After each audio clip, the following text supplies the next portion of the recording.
Bonjour, aujourd'hui je vais vous parler d'un joueur américain qui a beaucoup joué dans les années 70, 80 et 90, longue carrière, Jimmy Connors. Jeu, 7 match. Raphaël Gaudino, qui m'a souvent donné des suggestions de sujets, m'a rappelé que Jimmy Connors était un joueur qui a un des seuls à avoir joué avec une raquette métallique et une raquette spécifique. Il y avait eu plusieurs versions chez Lacoste et également chez Wilson. Connors jouait avec la T2000 de Wilson, avec un tamis tout rond. Et c'est un des seuls joueurs au niveau professionnel qui a réussi à dompter cette raquette. Et je vous dirais même que d'un point de vue amateur, moi j'ai quasi vu aucun joueur exploiter cette raquette-là, parce que c'était genre injouable, quoi. En tout cas, moi j'ai jamais comment compris on pouvait jouer. Manifestement, cette opinion était répandue par pas mal de personnes, puisque personne ne jouait avec cette raquette. Alors cette raquette avait une spécificité aussi, c'est qu'elle était très très difficile à corder. Donc si vous voulez attendre au maximum, très souvent en fait le cordage explosait au moment où vous l'accordiez. Donc c'était un système de maillage assez compliqué de cette raquette, donc encore une fois métallique. Et un jour Connors s'était énervé sur le cordeur qui n'y arrivait pas. Et à un moment donné, le cordeur lui avait dit mais arrête de jouer avec cette raquette, c'est impossible à corder. Et Connors lui avait répondu, paraît-il de manière assez vulgaire,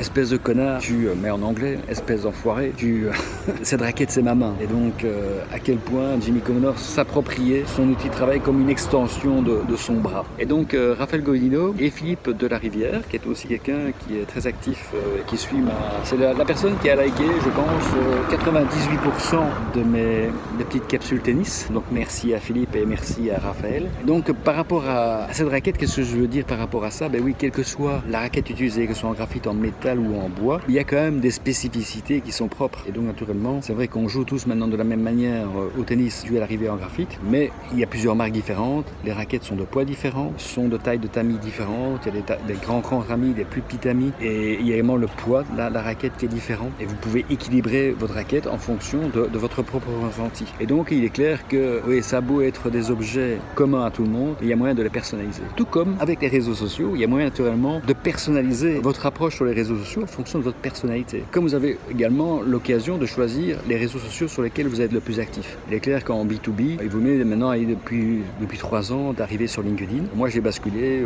avant ça j'étais sur Twitter, qui reste encore ma principale source de lecture. Mais à un moment donné j'ai migré parce que j'ai estimé que mes clients étaient plus sur LinkedIn. Et donc j'ai embarqué les bonnes pratiques que j'avais sur Twitter, sur LinkedIn, et je les personnalisais légèrement à l'outil. Mais grosso modo, les techniques que j'utilise pour engager une communauté par rapport à ma marque et à mon profil sont identiques. Mais je les ai quand même personnalisés. D'une part, je pense que la manière dont je le fais ressemble à moi, mais également je les ai personnalisés en fonction de l'outil LinkedIn et en fonction de l'audience de LinkedIn qui n'est pas nécessairement celle de Twitter. Donc voilà, moi je vous inviterai à faire comme les joueurs de tennis, c'est de bien choisir votre raquette, votre poids, votre tension en fonction de votre audience, en fonction de votre personnalité, en n'oubliant jamais, là je parle d'un point de vue professionnel, toujours par rapport aux objectifs. Si vous êtes sur les réseaux sociaux pour augmenter votre chiffre d'affaires ou fidéliser votre clientèle existante, voilà, c'est en fonction de ces objectifs-là que vous devez travailler. Et encore une fois, et c'est ça qui fait la force de social media que j'adore, c'est que chacun s'approprie de manière différente avec le même outil. C'est comme quand on marche, quand on skie ou quand on court tous de la même manière et pourtant on est tous différents.